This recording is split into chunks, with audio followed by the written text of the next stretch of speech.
Bismillahirrahmanirrahim. Assalamualaikum warahmatullahi wabarakatuh. Alhamdulillahi ala ihsani wa syukru lahu ala taufiqi wa amtinani. Asyhadu an la ilaha illallah wahdahu la syarika lahu ta'ziman li sya'ni. Wa asyhadu anna Muhammadan abduhu wa rasuluhu da'ila ridwani. Allahumma salli alaihi wa ala alihi wa sahbihi ajma'in. Amma ba'd. Para pemirsa yang dirahmati Allah Subhanahu wa taala, pada kesempatan ini pertemuan yang kedua kita akan bahas beberapa kaidah penting berkaitan dengan Al-Asma Al-Husna ya. Sebelum insyaallah pertemuan berikutnya kita mulai membahas tentang makna nama-nama Allah satu persatu. Di sana ada beberapa kaidah yang butuh konsentrasi untuk memahaminya. Sebagai mukaddimah sebelum kita memahami kandungan dari masing-masing makna-makna Allah Subhanahu wa taala.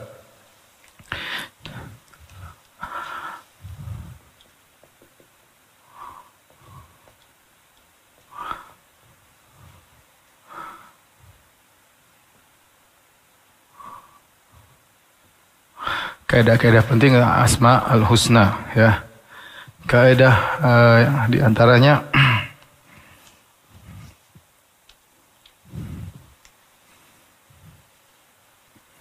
yang pertama yaitu bahwasanya tentang dhabit Al-Asmaul Husna, yaitu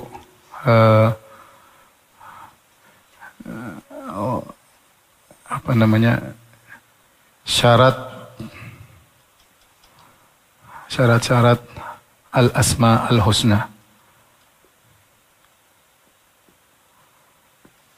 Allah Subhanahu wa taala menyebutkan tentang Asmaul Husna dalam beberapa ayat, kalau tidak salah 4 ayat, di antaranya walillahil asmaul husna fad'uuhu biha. Bahwasanya Allah memiliki nama-nama yang terindah, maka berdoa dengan nama-nama tersebut. Di antaranya juga walahul asmaul husna ya. Kemudian juga firman Allah Subhanahu wa taala, qul ud'ullaha aw ud'ur rahman ayyamma tad'u falahul asmaul husna ya.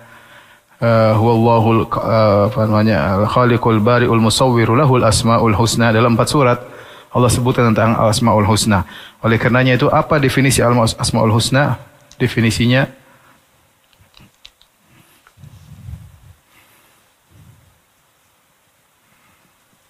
kata Ibnu Taimiyah rahimahullah taala ya,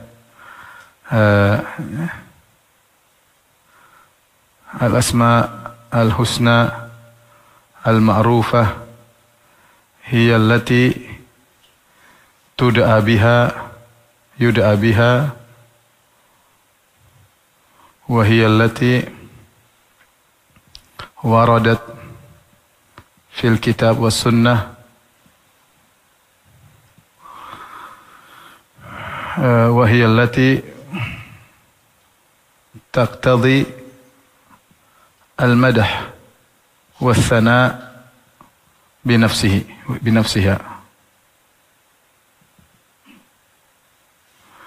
Apa itu al-asmaul husna? Definisinya adalah asmaul husna yang ma'rufah, yang dikenal, yaitu saya artikan ya, asmaul husna yang ma'ruf, apa itu? Adalah yang berdoa dengannya,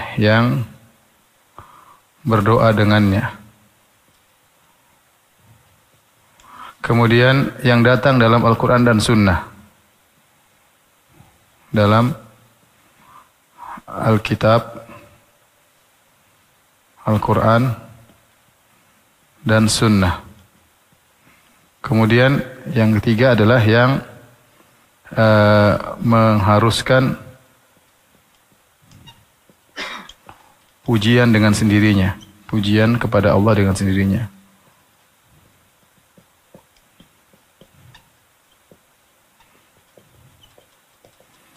Jadi definisi Asmaul Husna inilah definisi yang disebut oleh Ibnu Taimiyah rahimahullah taala, yang memenuhi 3 persyaratan. Persyaratan pertama adalah berdoa dengannya, yang kedua datang dalam Al-Quran dan Sunnah, yang ketiga dia mengharuskan pujian kepada Allah dengan sendirinya. Adapun dalilnya, dalil ya, Allah berfirman di antaranya walillahil asma al-husna fad'uuhu biha. Ya, Allah berfirman, bagi Allah Subhanahu wa taala nama-nama Allah yang terindah. Perhatikan di sini. Milik Allah lah, ini artinya milik Allah. Nama-nama Allah yang terindah, ini artinya yang terindah. Nama-nama yang terindah, maka berdoalah dengannya. Berdoalah dengannya. Dengan nama-nama tersebut. Jadi di sini perhatikan ada alif lam. Alif lam yang disebut dengan alif lam al-ahdiyah. Ya, alif lam al-ahdiyah. Kalau kita artikan secara bahasa Arab, bagi Allah nama-nama tersebut, ya. Jadi nama-nama tersebut sudah ma'ruf. Sudah ma'ruf, yaitu apa yang datang dalam Al-Quran dan Sunnah. Yang dia terindah, yaitu mengharuskan pujian kepada Allah dengan sendirinya. Dia ada pujian kepada Allah dengan sendirinya. Yang ketiga, bisa digunakan untuk berdoa dengan nama-nama tersebut. Inilah disebut dengan syarat-syarat Asmaul Husna. Memenuhi 3 persyaratan. Yang pertama, bisa digunakan untuk berdoa dengannya. Yang kedua, dalam Al-Quran dan Sunnah. Yang ketiga, dia mengharuskan pujian dengan sendirinya. Jika tidak terpenuhi 3 persyaratan ini, maka tidak bisa dijadikan sebagai Al-Asma Al-Husna. Baik. Kita jelaskan ya membahas masalah ini. Jadi ada 3 syarat ya. Ya, 3 syarat ya. Syarat yang pertama,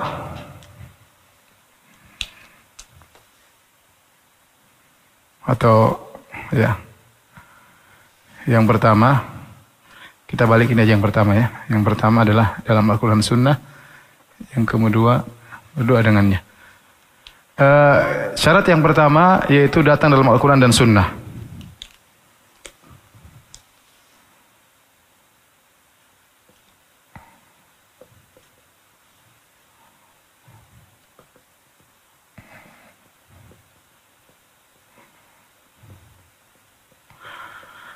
Jadi tidak boleh seorang bikin nama-nama Allah secara sendiri. Dia nggak boleh namain nama Allah dengan sendirinya. Harus ada dalilnya.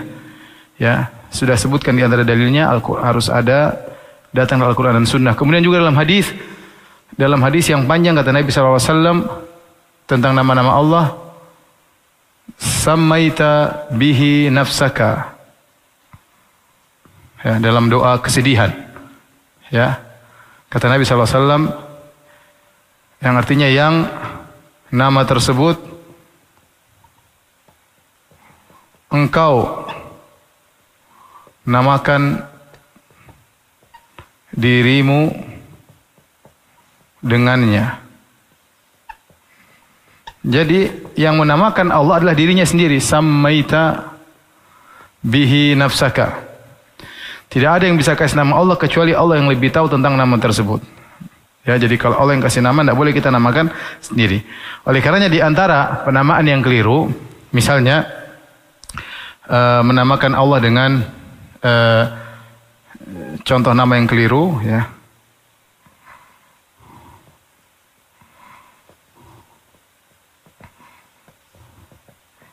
Misalnya menamakan Allah dengan Al-Aqil misalnya, ya. Atau misalnya menamakan Allah dengan Wajibul Wujud, ya. Misalnya ini tidak boleh kita namakan Allah dengan nama-nama tersebut.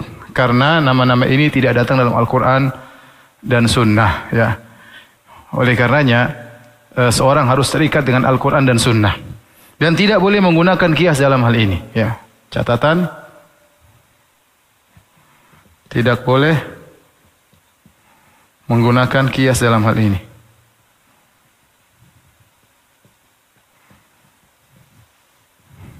Dan ini diingatkan oleh Al-Khattabi. Contoh Al-Khattabi mencontohkan seperti ada nama Allah namanya Al-Jawad. Al-Jawad nama Allah artinya Maha Dermawan. Maha Dermawan. Tetapi tidak boleh Allah dinamakan dengan As-Sakhi. As-Sakhi ini salah, tidak boleh. Meskipun maknanya mirip secara bahasa, As-Sakhi itu seorang yang pemurah. Tapi tidak boleh kita menamakan Allah dengan As-Sakhi. Kenapa? Karena ini tidak ada dalilnya. Karena tidak ada dalilnya. Nggak ada dalilnya. Ya. Kita nggak boleh namakan Allah dengan As-Sakhi. Ya. Al-Jawad ada. Kalau kita mau teliti kata Al-Khattabi rahimahullahu taala, secara bahasa juga ada perbedaan. Kalau Al-Jawad maknanya artinya as-sa'ah, kelapangan, luas. Jadi Allah kedermawanannya luas. Adapun As-Sakhi dari makna al-uyuna atau rakhawah, yaitu ada makna kelemahan, sehingga tidak pas kalau dinamakan Allah dengan nama tersebut. Contoh lagi, misalnya kata Al-Khattabi, misalnya Al-Qawi, yang maha kuat. Maha kuat. Kita enggak boleh menamakan Allah dengan Al-Jalad. Al-Jalad. Al-Jaladu ini juga secara bahasa Arab artinya juga kuat. Tetapi kenapa tidak boleh kita namakan dengan Al-Jalad? Karena Al-Jalad itu menunjukkan ada takalluf, menunjukkan ada at-takalluf, yaitu ada usaha. Ada usaha. Seakan-akan kuatnya itu dengan tegar, ya. Jalad itu artinya tegar, ya. Kalau bahasa Indonesia artinya tegar. Jadi kayak ada dia berusaha, jadi ada kayak tidak kuat dengan sendirinya, tapi ada usaha. Maka tidak boleh namakan Allah dengan Al-Jalad. Contoh lagi misalnya Al-Alim, maha berilmu. Tidak boleh kita menamakan Allah dengan Al-Arif. Sama, Al-Arif itu maha ma'rifah, maha mengetahui. Tetapi Al-Arif ini tidak ada dalilnya. Dan yang kedua, dia didahului dengan kebodohan. Dengan kejahilan. Tidaklah dikatakan seorang arif, kecuali dia melampaui tahapan-tahapan sampai akhirnya dia menjadi tahu. Padahal kalau bahasa Indonesia sama aja. Al-Arif itu yang mengetahui, Al-Alim juga yang mengetahui. Secara bahasa artinya sama, tetapi tidak boleh kita mengkiaskan. Oh, As-Sakhi maknanya mirip dengan Al-Jawad. Kita namakan Allah dengan As-Sakhi. Kita namakan seorang dengan Abdus Sakhi, enggak boleh. Al-Jalad artinya kuat, tegar, enggak boleh. Karena Al-Jalad ada takalluf, ada usaha. Tidak pantas sudah dinamakan Allah. Allah Al-Qawi, maha kuat. Sama, Al-Alim, maha berilmu. Itu nama Allah. Tapi kalau Arif, enggak boleh. Ya. Ini contoh bahwasanya syaratnya pertama harus datang dalam Al-Quran dan sunnah. Jadi tidak boleh seorang menamakan Allah dengan namanya, dengan namaan dari diri sendiri. Karena Allah yang menamakan diri. Sammaita bihi nafsak. Engkau yang nama tersebut engkau menamakan dirimu dengannya. Ini syarat yang pertama. Taib. Syarat yang kedua,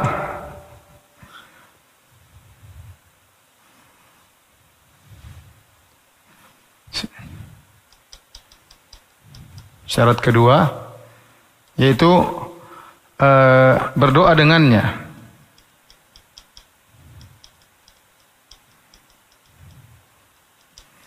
Artinya nama-nama ini bisa digunakan untuk berdoa kepada Allah Subhanahu wa taala. Kita berdoa misalnya ya Ghaffar, ya Rahim, misalnya kita mengatakan ya Ghaffar ighfirli. Kita mengatakan ya Rahim irhamni. Ya Ghaffar, ampunilah aku. Ya Rahim, yang maha pengasih, rahmatilah aku. Nama-nama kita gunakan untuk berdoa kepada Allah Subhanahu wa ta'ala, ya. Ini mudah. Syarat ketiga yang perlu penekanan, syarat ketiga,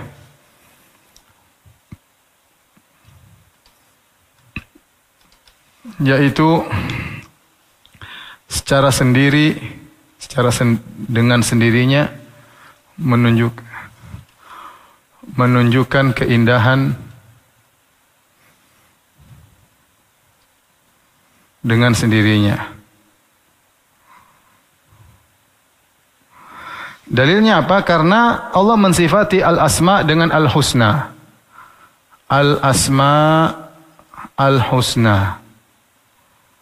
Husna ini apa? Husna ini adalah mu'annas dari al-ahsan. Dia mu'annas dari al-ahsan. Al-ahsan. Al-ahsan artinya apa? Yang terindah. Yang terindah. Yaitu mencapai puncak keindahan. Puncak keindahan. Dengan sendirinya. Dengan sendirinya.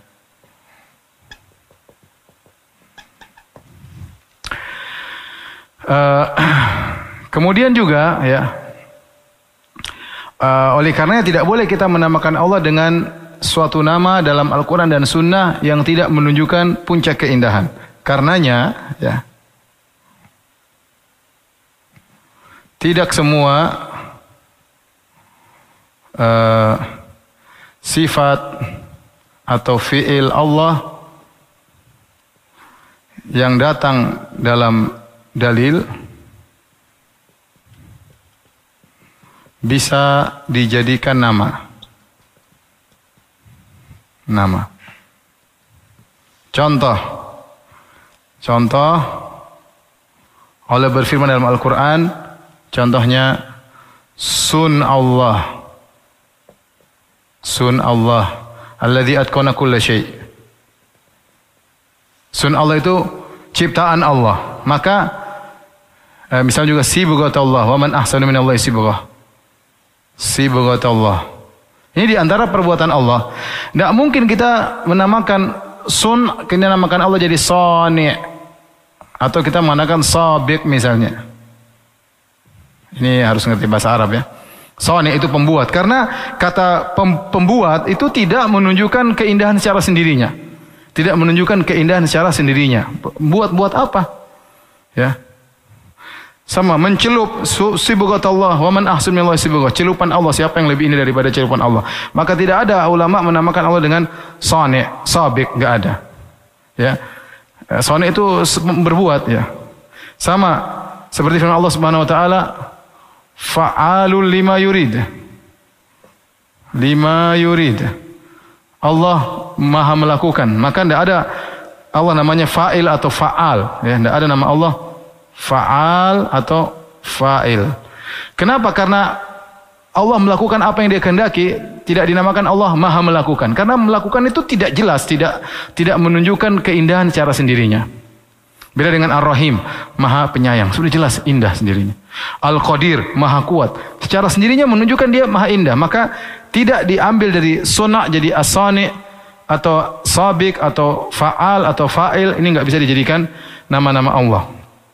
Karena tidak secara zatnya menunjukkan keindahan secara sendirinya. Saya ulangi, fa'al artinya Maha melakukan. Tapi tidak boleh kita mengatakan Allah Al-Fa'al. Tidak boleh kita namakan anak kita Abdul Fa'al.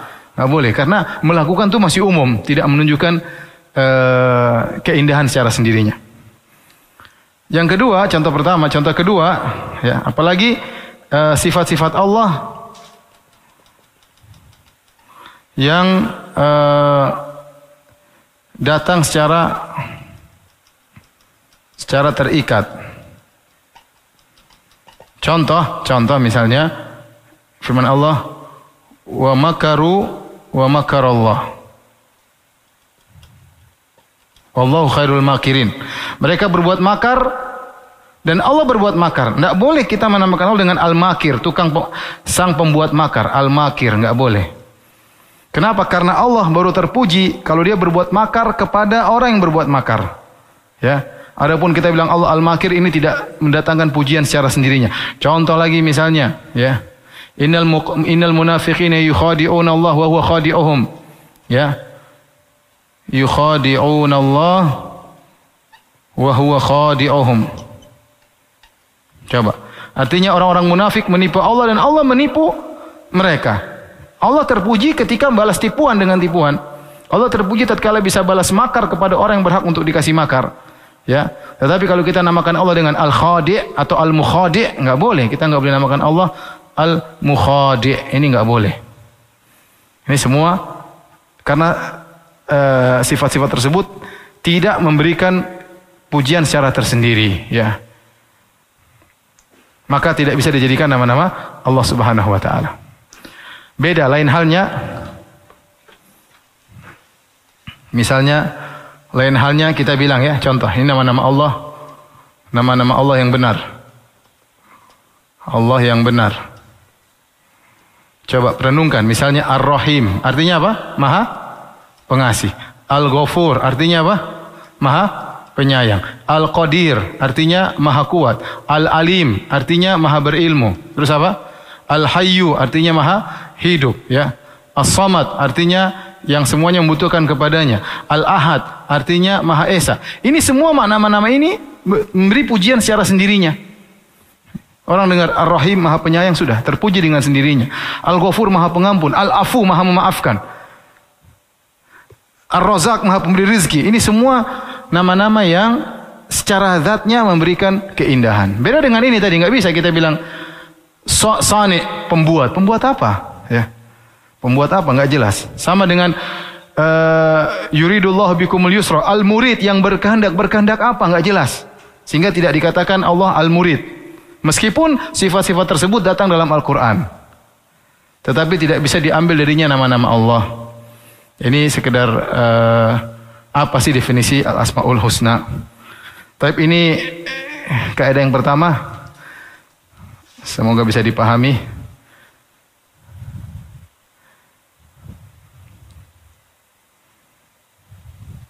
Sudah, tolong dihapus.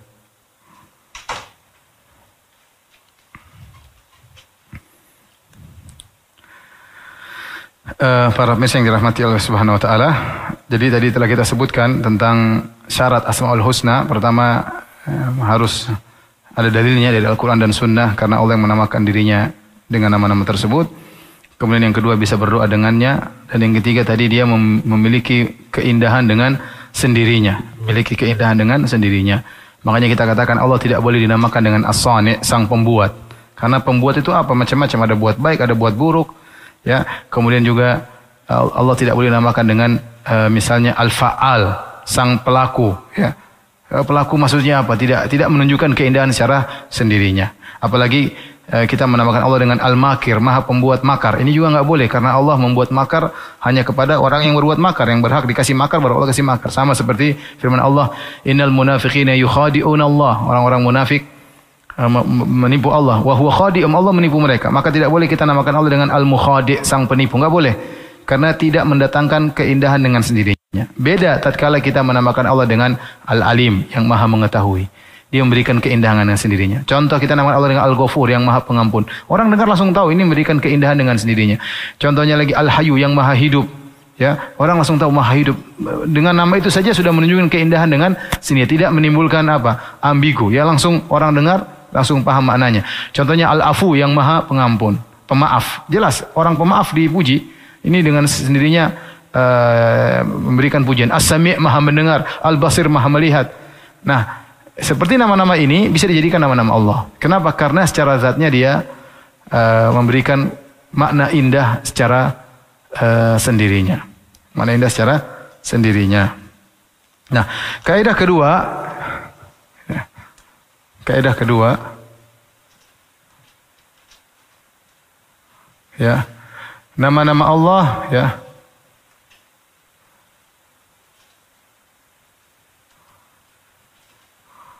a'lamun wa awsafun. A'lamun artinya adalah merupakan nama-nama sebagai nama. Awsafun artinya sebagai sifat. Kenapa bisa demikian? Ya, karena setiap nama Allah mengandung sifat. Ini kenapa? Karena setiap nama Allah mengandung sifat. Karena setiap nama Allah mengandung sifat.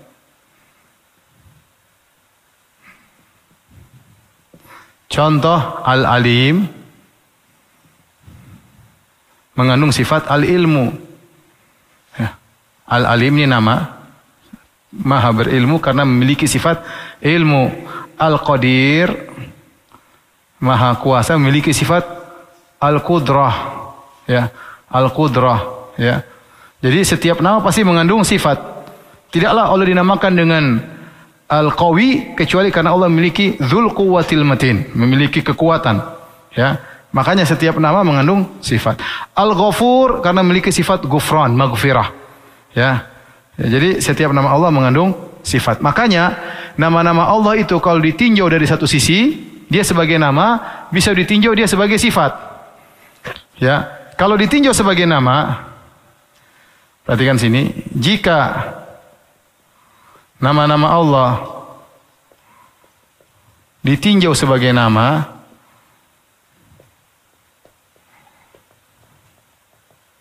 maka perhatikan sini, maka Al-Alim sama dengan Al-Ghafur, sama dengan Al-Qawi, sama dengan Al-Afu, sama dengan ya Ar-Rahim, sama dengan Al-Malik, ya, sama dengan Allah. Jadi Al-Alim sebagai nama, namanya siapa? Al-Alim namanya Allah. Al-Ghafur namanya siapa? Ya, namanya Allah. Al-Qawi namanya Allah. Al-Afu namanya Allah. Ar-Rahim namanya Allah. Al-Malik namanya Allah. Allah. Jadi kalau nama-nama Allah ditinjau sebagai nama, maka Al-Alim sama dengan Al-Ghafur sama dengan Al-Qawi, karena semua nama tersebut adalah namanya Allah, adalah namanya zat yang sama, zat yang satu, yaitu Allah, yaitu Allah. Akan tetapi jika nama-nama Allah ditinjau dari kandungan sifatnya,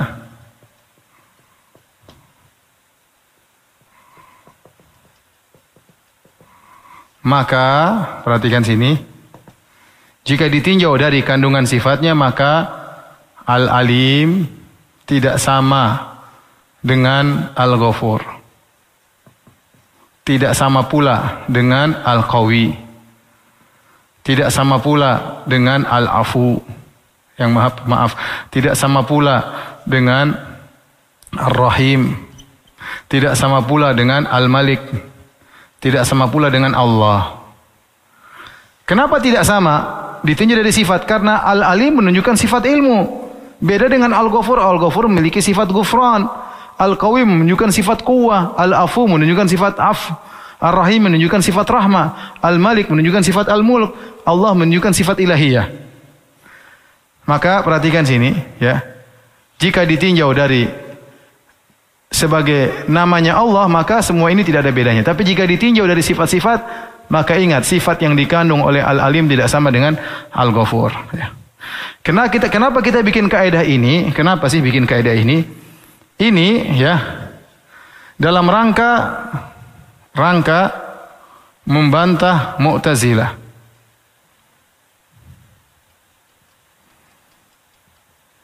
Yang menyatakan, Mu'tazilah kenapa? Mu'tazilah yang menyatakan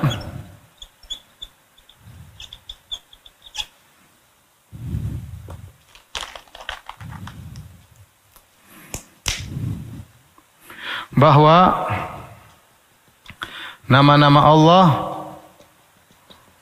hanya sekedar nama, tidak mengandung sifat.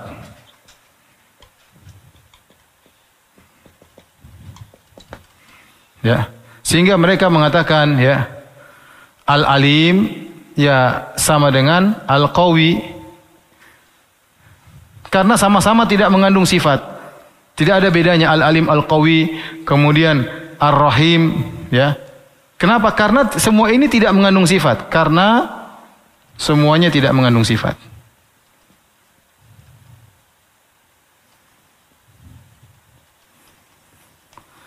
Kenapa mereka berpendapat bahwasanya nama-nama tersebut tidak mengandung sifat? Karena mereka punya syubhat di otak mereka. Ini saya mau bahas nanti kepanjangan, tapi intinya mereka mengatakan kalau kita menetapkan sifat-sifat bagi Allah, berarti kita melakukan kesyirikan. Saya tidak ingin bahas sekarang karena akan membingungkan para penonton yang sudah pernah nonton atau menghadiri kajian Al-Aqidah Al-Wasithiyah tentu akan paham akan hal ini. Tapi intinya kita tahu bahwasanya setiap nama-nama Allah mengandung sifat. Setiap nama-nama Allah mengandung sifat. Baik, kita anggap selesai kaidah ini ya. Kaidah berikutnya,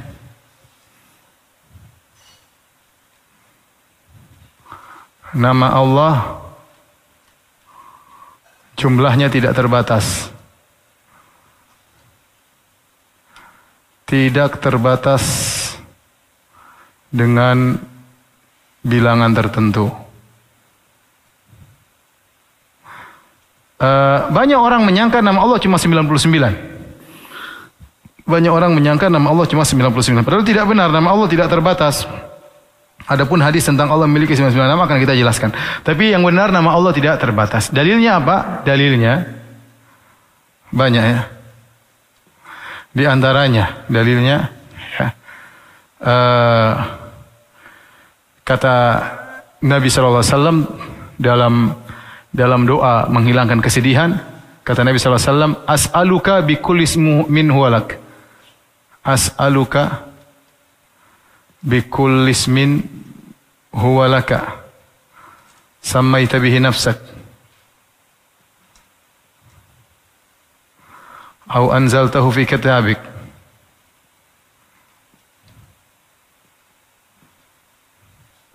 au 'allamtahu ahadan min khalqik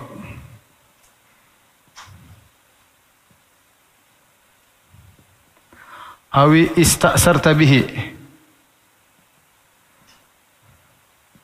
fi ilmil ghaibi indak. Ya, anta ja'al Qur'ana rabi'a qulubina dan seterusnya.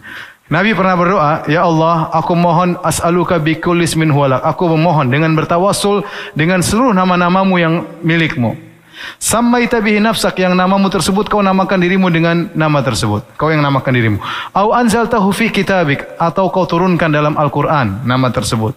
Au 'allamtahu ahadan min khalqik, atau kau ajarkan nama tersebut kepada seorang dari hambamu, kepada nabi atau kepada malaikat kau ajarkan. Perhatikan di sini. Kemudian kata Nabi, au ista'tharta bihi fi ilmil ghaibi indak, atau kau sembunyikan engkau sembunyikan nama-namamu di dalam ilmu gaibmu. Ilmu gaibmu. Nah, perhatikan sini. Di sini Nabi mengatakan atau engkau sembunyikan nama-namamu dalam ilmu gaibmu. Berarti tidak ada yang tahu. Malaikat pun tidak tahu, Nabi pun tidak tahu, tidak diturunkan pada Al-Quran. Jadi nama-nama Allah itu, saya ulangi, kata Nabi, aku mohon dengan seluruh nama-namamu yang kau miliki, yang kau namakan dirimu dengan nama tersebut. Atau kau turunkan dalam Al-Quran. Atau kau ajarkan seorang dari hambamu, apakah Nabi ataukah malaikat. Atau kau simpan nama-nama tersebut dalam ilmu gaib di sisimu. Menunjukkan ada nama-nama Allah yang tidak ada yang tahu cuma Allah. Ini menunjukkan apa? Ini menunjukkan ada nama-nama Allah yang hanya Allah yang tahu.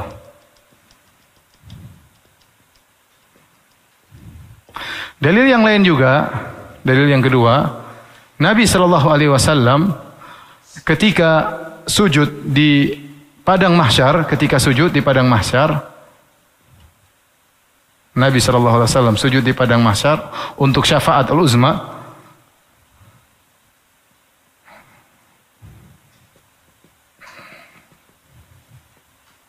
Untuk memberi syafaat. Beliau berkata sallallahu alaihi wasallam dalam sujudnya, ya, kata Nabi sallallahu alaihi wasallam, yaftahu alayya wa yaftahu alayya min mahamid la uhsinuhu al-ana. Kata Nabi SAW, maka Allah mengajarkan kepadaku saat itu, ya, dalam kurung saat di padang mahsyar,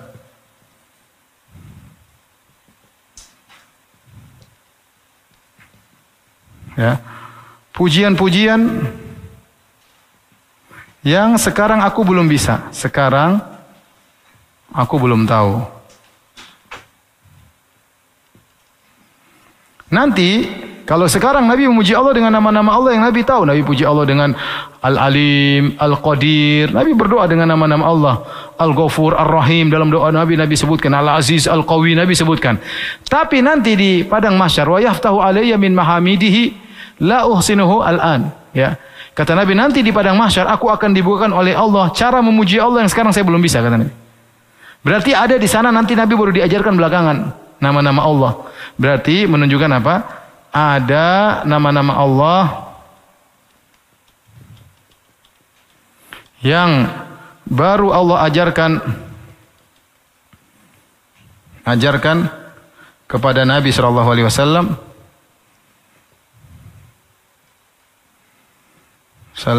nanti pas di padang mahsyar. Nanti ketika di padang mahsyar.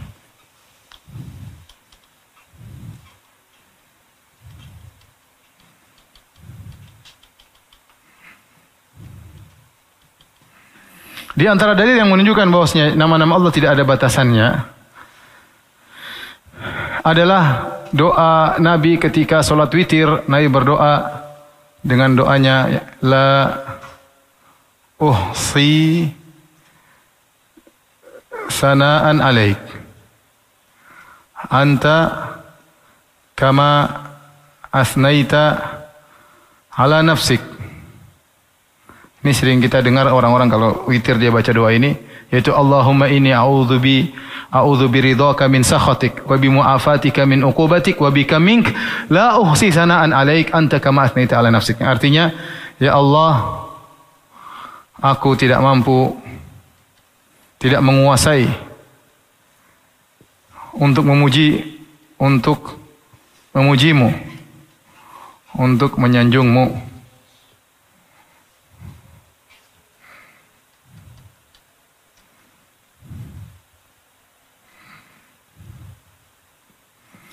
Engkau sebagaimana pujianmu terhadap dirimu sendiri.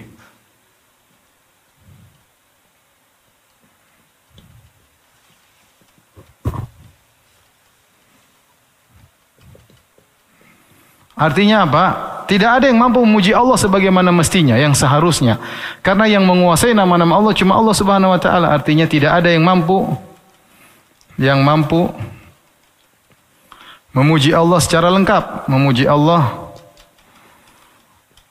secara keseluruhan.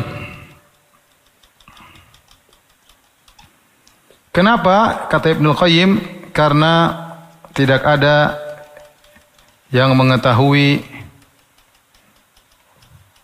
seluruh nama-nama Allah.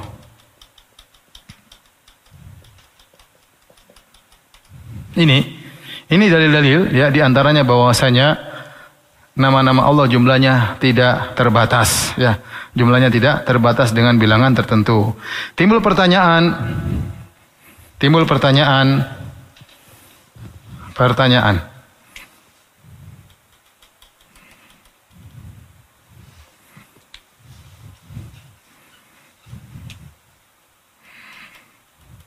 Lantas bagaimana dengan hadis sungguhnya Allah memiliki 99 nama. Inna lillahi tis'atan wa tis'ina asman. Hadis saya tuliskan, kata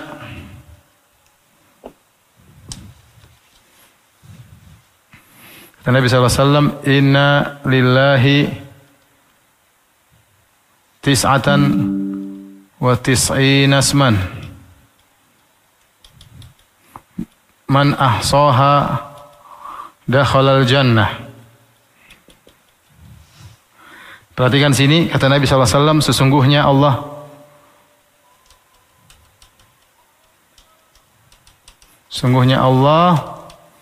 memiliki 99 nama. Ya. Siapa yang menguasainya masuk surga.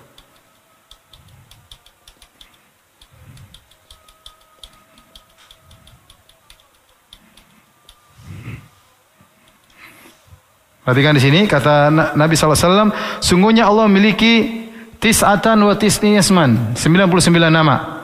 Siapa yang menguasainya masuk surga. Apakah nama Allah cuma 99?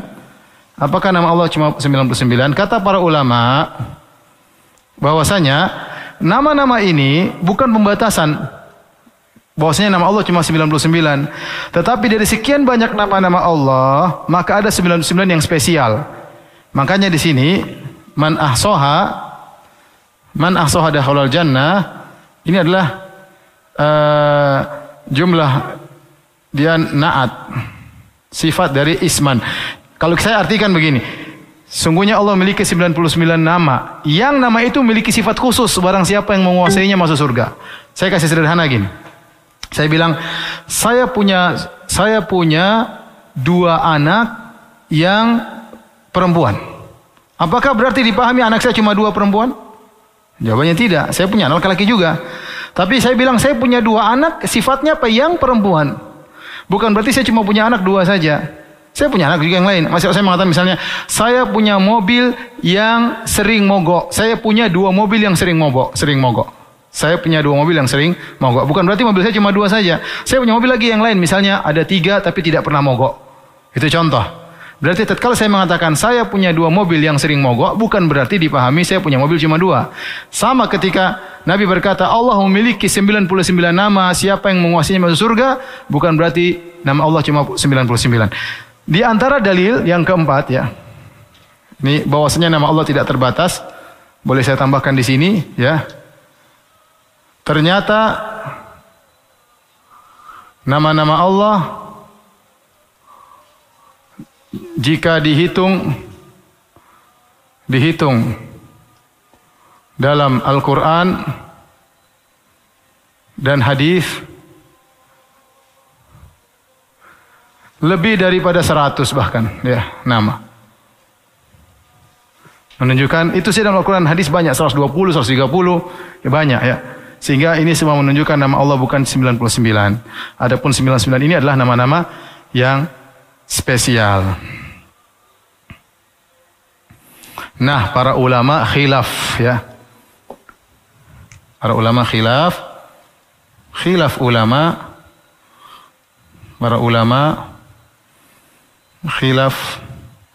dalam menentukan 99 nama tersebut.